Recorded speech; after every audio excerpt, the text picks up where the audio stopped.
I'm thinking we make it about barbecues that are alive like Pixar's Cars, but one of the barbecues only allows vegan patties. The Guardians are back together, but this time they're trying to represent the galaxy at the Olympics in volleyball. Guardians of the Galaxy Volleyball 3. What if we cross the movie over into the MCU where a mermaid gets the Ant-Man suit and becomes the Little Mermaid? Do you get it? It's a biopic about the origins of Adobe Flash. What if the Apollo 11 mission wasn't to go to the moon, but to destroy it? They think they've succeeded, but then in a mid-credit scene, it turns out it takes more than a shrink ray to destroy the moon. We can either make it a sequel to Killers of the Flower Moon where the moon is back for revenge, or we set it between Star Wars Episode III and Episode IV, where the Rebels have built their own space station, a Rebel Moon. That's no moon. The chickens compete in a running race, and the loser gets a one-way ticket to the nearest Macca's. We get Keanu Reeves to sit in a big old chair in front of a fireplace reading the 4th chapter of the book adaptation of the first film. What if we give Mr. Beast $5 million to make a video promoting our toys? In a world where numbers of letters are conscious beings like the Emoji Movie, the letter X feels like it has no purpose because it's barely used in any words, until it realizes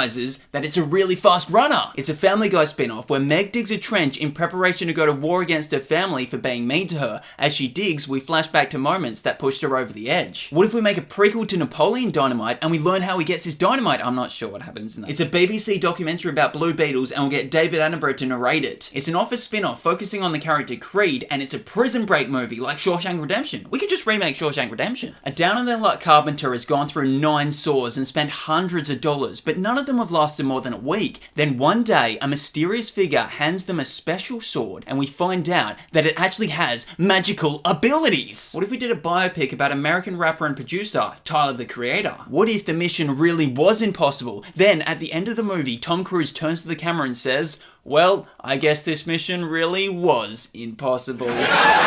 It's a Scooby-Doo 2002 reunion movie. Each night, Freddie Prinze Jr. invites one of the cast members over and they discuss their experience working on the film. Then, on the 5th night, a monster tries to attack them, so they have to team up and work together to take it down. What if we give fans what they want and have Miles go into the Morbius universe, where he and Vulture have put together a little team featuring Paul Giamatti's Rhino, Topher Grace's Venom, Scorpion from that mid-credit scene, and Professor Monster from the Japanese Spider-Man show. In order to fight Spider-Man, they have to learn how to not fight each other. So what do you think? Shut up. Get out.